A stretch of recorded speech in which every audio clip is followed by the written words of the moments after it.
കടുവയുടെ ആക്രമണത്തിൽ വളർത്തുമൃഗം ചത്തെന്ന വ്യാജരേഖയുണ്ടാക്കി പണം തട്ടാൻ ശ്രമം. ഡെപ്യൂട്ടി റേഞ്ചർ അടക്കം 4 പേർക്കെതിരെ കേസ്.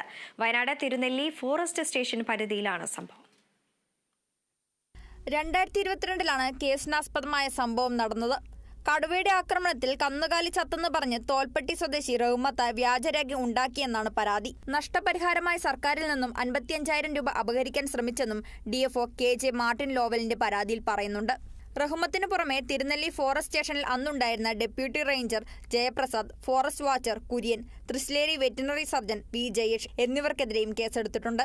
വർഷങ്ങൾക്ക് മുമ്പ് കൃഷി നഷ്ടപ്പെട്ട, അവരുടെ ഉപജീവന മാർഗമായിട്ടുള്ള വളർത്തുമൃഗങ്ങൾ നഷ്ടപ്പെട്ടവർക്ക് നഷ്ടപരിഹാരം കിട്ടാൻ ഒരുപാട് നൂലാമാലകൾ പറഞ്ഞ് അവർ ഓഫീസുകൾ കയറി ഇറങ്ങുന്ന ഒരു സാഹചര്യത്തിൽ വെറ്റിനറി ഡോക്ടറുടെയും മറ്റ് ഉദ്യോഗസ്ഥന്മാരുടെയും ഒക്കെ ഒത്താശയോടുകൂടി വ്യാജരേഖ ചമച്ച് ഈ വനം വകുപ്പ് ഓഫീസർ പണം തട്ടിയെടുത്ത കേസിൽ മാതൃകരമായി ശിക്ഷിക്കണം.